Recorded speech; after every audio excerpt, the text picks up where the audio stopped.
Selamat datang di channel Dakwah Islam. Jangan lupa klik like, share, dan subscribe channel ini untuk menyebarkan kebaikan lebih banyak lagi. Wong sok suci itu paling bahaya dalam sejarah. Ngiling-ngiling santri sing khusuk-khusuk. Mulane mboten niki sejarah. Mulane Kiai Memun, Kiai ngalim rata-rata gedeng santri khusuk dalam hal sejarah. Akhirnya ono kelompok sing sok khusuk, yaiku moh tukaran, ya moh partai, moh kelompok-kelompokan. Ngerasa bener dhewe iku disebut kelompok Khawarij. Wong Khawarij itu darani dosa gedhe murtad saking khusuke. Ora ana dosa cilik, kabeh dosa iku gedhe. Mergo dosa iku bentuk pelanggaran terhadap Allah Subhanahu wa taala. Wes entek khusuk wong Khawarij. Ora ana wong khusuk dalam sejarah kaya wong Khawarij. Tapi saking khusuke duwe akibat Ali yo diarani salah, Muawiyah yo diarani salah. Ya kok wong saiki PKB diarani salah, PKNU diarani salah, NU diarani salah, Muhammadiyah diarani salah. Dekne mau klunak-klunuk ning kamar ora tau gawe madrasah, ya ora tau mulang ngaji. Paham nggih? Ya ora tau dadani umat, mau pertuntang-pertuntung. Iku Khawarij, ngono jenenge apa? Khawarij. Saelek-eleke partai iku sering duwe paguyuban, ngrudak-gruduk istighosah mbok gawe sekolahan. Saelek-eleke partai. Saelek-eleke ormas yo sering gerakno masa nganggo kebaikan. Tapi sak soleh-soleh wong dhewean paling klunak-klunuk. Padahal nek nggawe madrasah dhewe, nek ora gawe proposal lho.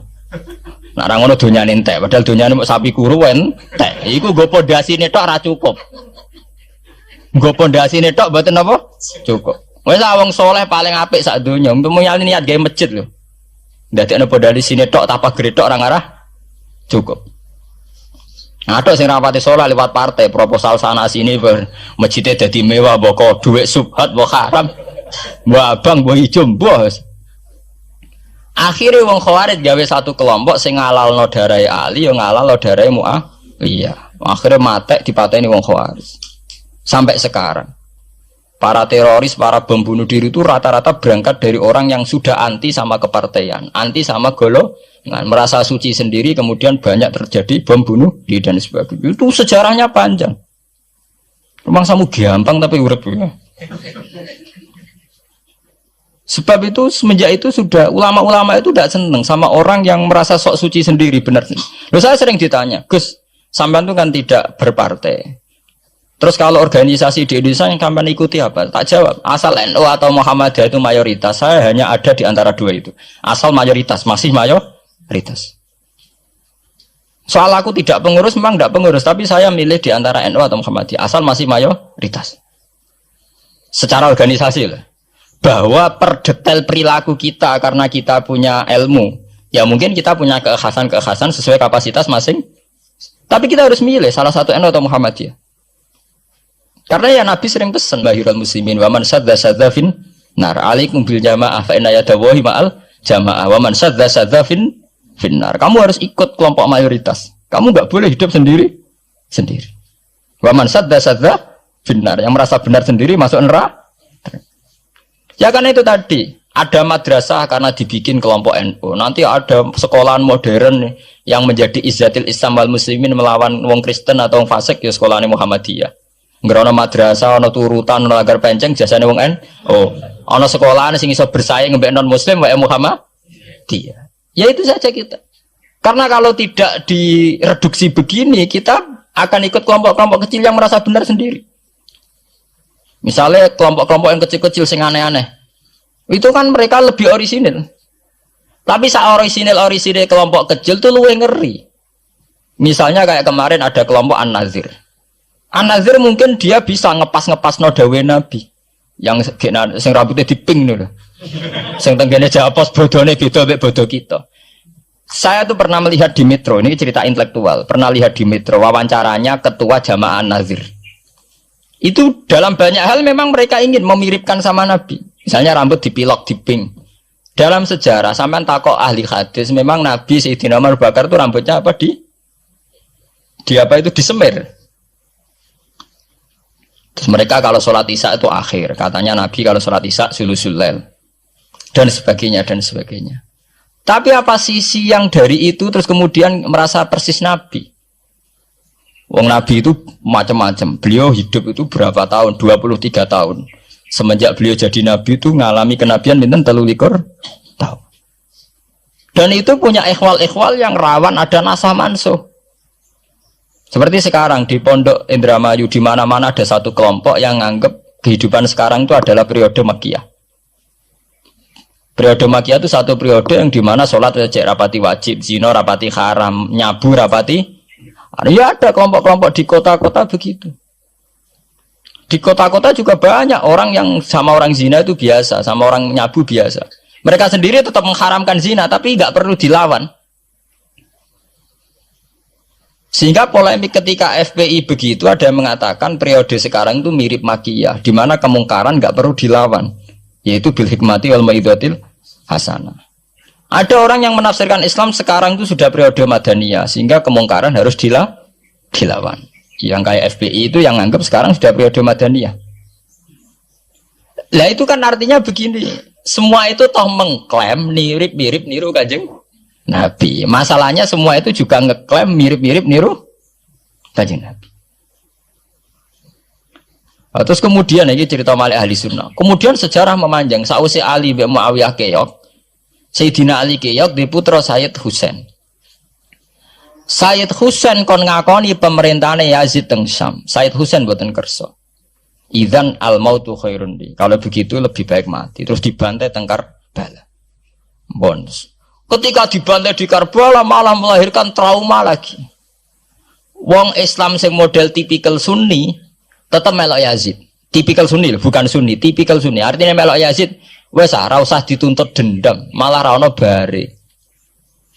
Akhirnya gak dendam. Kelompok Syiah iku apa-apaanan, putune Nabi kapundhut kok dingin-dingin saja. Kudu ono revolusi, akhirnya revolusi. Sing lahirno kelompok Syiah kanthi sak mangke. Karena kelompok Syiah itu berangkat dari tragedi Husain, semua penanggalan Syiah mengacu 10 Muharram di tanggal kabudute Sayyid Husain, dan revolusi Syiah selalu mengacu kebangkitan Sayyid Husain. Nah ahli sunnah mulai dulu karena melihat fenomena yang macam-macam us pokoknya kayak orang Indonesia saiki. Dan buatan derek-derek mulai dhisik. Bon, begitu terus sejarah sampai lahirnya sejarah intelektual. Nah sejarah intelektual sejarah paling nakalan. Jadi mau resiko terus ujuk-ujuk dari sejarah intelektual yaitu yang diikuti kados Mbah Hasyim Asy'ari, Mbah Fadl, ulama-ulama. Terus wonten panduan ahli sunnah secara gampang. Artinya secara gampang begini, ahli sunnah itu siapa? Orang yang dalam bermadzhab fikih mengikuti ahadul madzahib al-arba'ah. Orang yang dalam ilmu kalam mengikuti Abu Musa al-Asy'ari atau Abul Hasan al-Maturidi. Orang yang dalam tasawuf mengikuti Imam Junaid, Abul Qasim al-Junaidi atau Syekh Abdul Qadir al-Jilani. Ya begitu. Tapi kan mereka-mereka yang jadi panutan kita kan orang yang baru datang kemarin. Masa sahabat disabarani ahli sunnah? Tabiin, masa tabiin pengikut Abu Musa al-Asy'ari? Dhisik endi tabiin Abu Musa al-Asy'ari? Masa Sayyidina Umar pengikut Imam Syafi'i? Wong dhisik Sayyidina Umar. Nah itu jenenge pembakuan sejarah secara intelektual. Artinya karena mendefinisikan ahli sunnah itu kangelan. Sebabnya ahli sunnah itu wong sing ciri utamanya itu Syafi'i atau Maliki atau Hanafi. Dalam akidah anut Asy'ari atau Matu, ya begitu saja. Ya sesuai secara kultural kalau di Indonesia ditarif ahli sunnah sapa ya nara NU ya Muhammadiyah. Karena Wahabi itu klaim ahli sunnah, sama jangan salah paham. Wahabi sendiri itu menurut konvensi internasional itu masih ahli sunnah. Ya. Dalam seminar-seminar OKI sedunia Wahabi itu masih kategori ahli sunnah. Muhammadiyah termasuk masih kategori ahli sunnah. Tapi kemudian ahli sunnah direduksi lagi. Ahli sunnah sapa? Wong sarungan ketunan kunak-kunak ya napa? Ahli sunnah. Repot kan? Akhirnya secara global digawe takrif ahli sunnah itu sapa? Sing ora jelas sikape. Lah anak Syiah sing wani Amerika, takrif itu berkembang terus. Wah kebetulan Syiah diwakili oleh Iran, mulai dhisik ciri utamane Iran wani Amerika. Enggak dong, Iran nate dipresideni Shah Iran. Shah Iran itu Pahlavi bonekane Amerika. Terus digoleng no mbek monarkine Khomeini mbek Ali Syariah. Semenjak itu Iran identik mbek wani Amerika dimulai zaman era revolusi sinten Khomeini. Bakdo niku Rafsanjani nggih masih wani Amerika. Diterus sak mangke Ahmad Binijad niku mulai riyen Iran kok di ciri khas sebuah negara sing wani napa? Amerika. Wani tenan Bores pokoke dadi sejarah. Dene wis duwe sejarah ciri khasnya wani napa? Amerika. Nah, sesuai dadi takrif. Pemerintahan Sunni piye? Sing balane Amerika, lha Arab Saudi balane Amerika. Lah sing Syiah sing wani. Lah sesuai tarife itu ben. Misalnya Amerika runtuh sing kuat Cina. Lah itulah kehidupan intelektual. Kehidupan intelektual itu akan selalu berkembang. Dan kita sebagai ulama, sebagai orang yang ngerti Quran harus membaca itu terus fenomena itu. Fenomena pergeseran-pergeseran itu. Lah sampai anak menangi lah jenenge kiai ra ketunan koyo muruah. Ya menangi ketika ra ketunan dimulai tradisi PBNU sing tukang kiai desa mesti anak buahe PBNU. Lah genge sing Jakarta ora tau ketunan, kewapok. Lah takano Mbah Sakur, jenenge riyen kiai jajar wong wedok UF. Suwe-suwe wala-wali zaman ketuane kiai rak PBNU. PBNU ini jajar-jajar Megawati. Sering metuki samu wedok do salah, nyoro sing kiai desa. Dikritik ke atasan. Ra dikritik keyakinane dekne ora pas kiai jajar wong wedok. Itu ora lara. Ya itu zaman mesti begitu. Kiai desa ngrasa nak lunga ora ketunan UF, ketuane kiai ning Jakarta, ora ana sing ora ana sing ketunan. Cara desa kiai jagoan mbek wong wedok iku ketuane kiai sing Jakarta. Ya ora trimo jagongan, koalisi.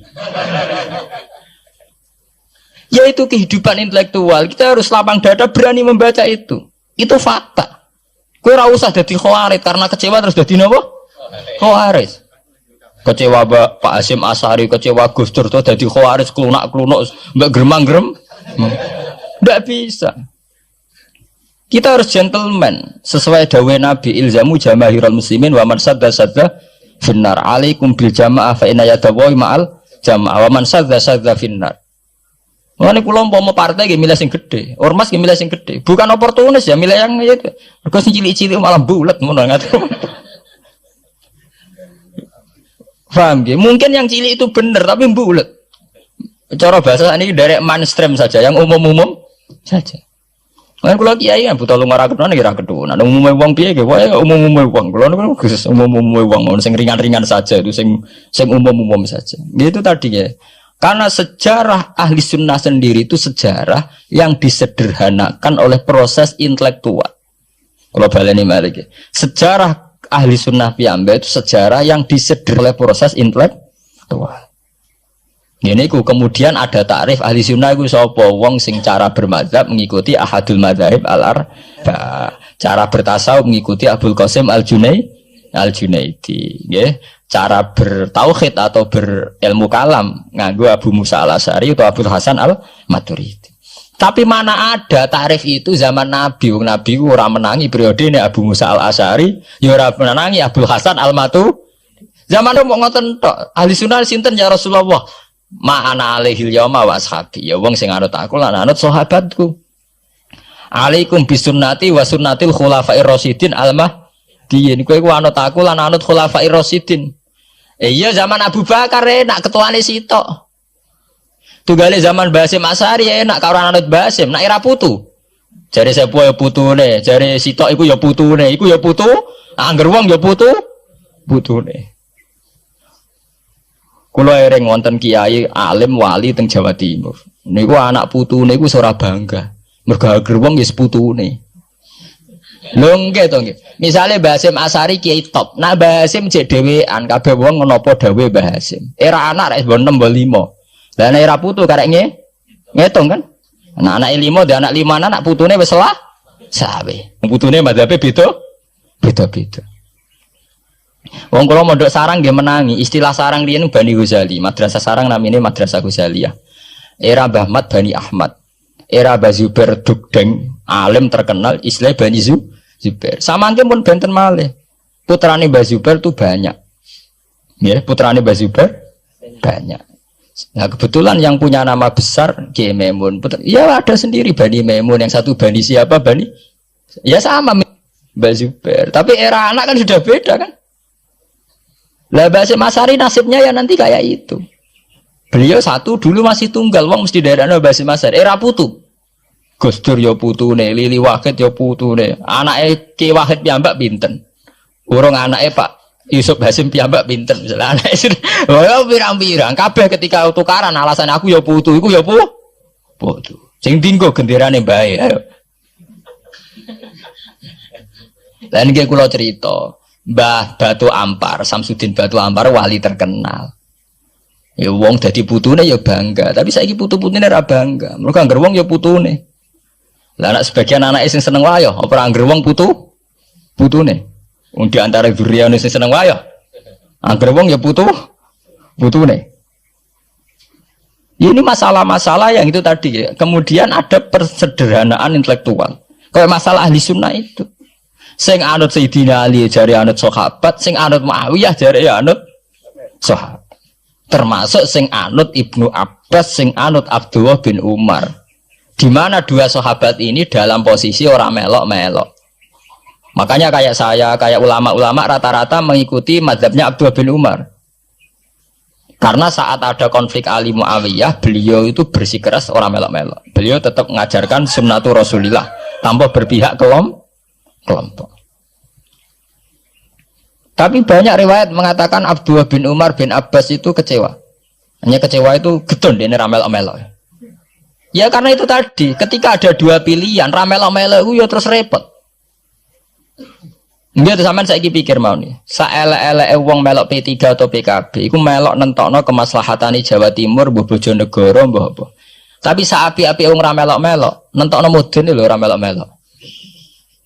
Sehingga ada mazhab ahli sunnah sing majibno wong kudu melok-melok.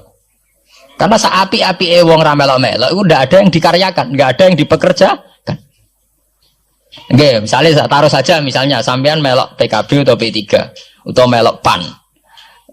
Saelek-elek melok iku mesti melok mikir nasib bangsa. Tapi saapi-api ora melok-melok ora ono sing mbok lakoni.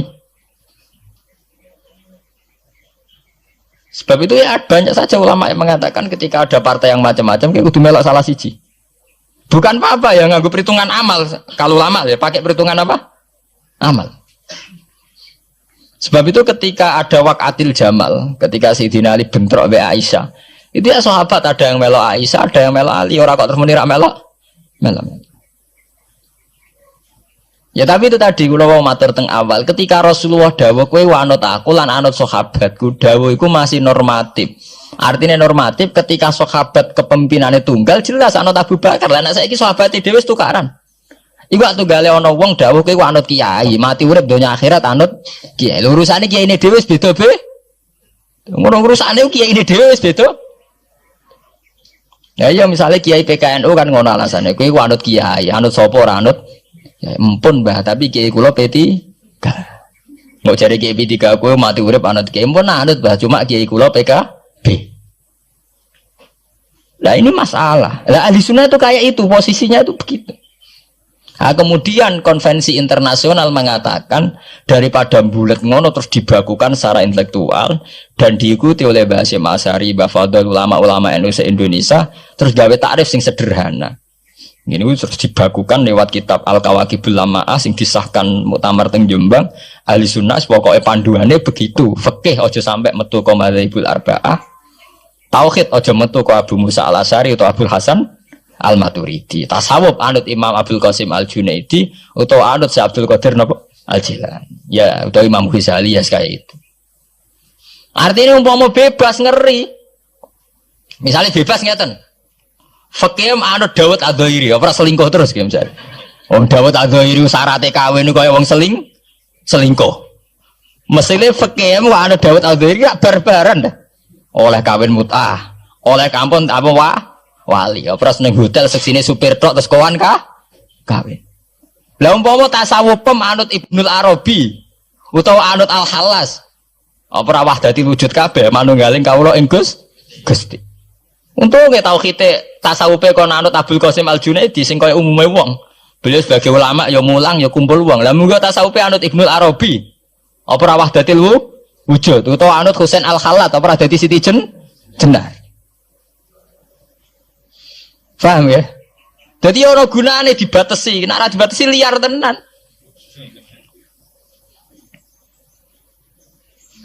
Paham gak? Ini masalahnya bandingannya ekstrim. Misalnya fakih kok kowe anut Dawud Az-Zahiri. Kayak apa? Nak kena ngomong sing mut'ah. Malah anggar ngaji muin Wahab anggar nyeritakno syarat kawin nganggo wali khilafan di Dawud Az-Zahiri. Nganggo syahid ya khilafan di Dawud. Mergo cek dendam ulama-ulama beda Az-Zahiri. Syarat kawin kok gampange ngono. Faham ya? Lah santri dendam mbek mazhab dhewe mergo syaraté kawine santri kudu nglibatno bapake wali.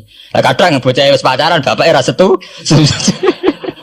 Dadi santri rata-rata nganti-nganti Joko tuwa ya korban mazhab Syafi'i.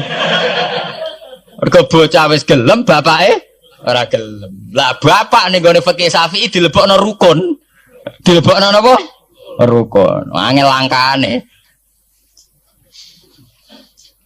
Lah ya ahli sunnah itu terus disederhanakan. Kulo nggih matur nuwun nggih. Saya pikir kados Mbah Hasyim Asy'ari, kados Mbah Fadl, Kiai Memun, kiai-kiai yang alim riyen Mbah Maksum, Mbah Ali Maksum yang bertanggung jawab terhadap proses pesederhanaan ini. Tapi kita harus terima kasih. Lewat muktamar di Jombang atau musyawarah besar tidak tahu saya, itu yang jelas di Jombang itu disederhanakan tuh mudah. Ya tadi andai kan tidak disederhanakan begitu. Kayak kasus-kasus di kampus itu. Di kampus karena saking hormatnya terhadap nilai intelektual, tasawuf manapun diambil. Termasuk tasawufnya Jalaluddin Rumi, tasawufnya Ibnul Arabi, tasawufnya Husain Al-Hal. Nah, sehingga mereka enak saja wae Jumatan untuk nganggo tarian, jenis tarian Rumi, gak usah Jumatan. Kok tarian Rumi ya ibadah, Jumatan gini apa? Ibadah. Hayya 'alal falah.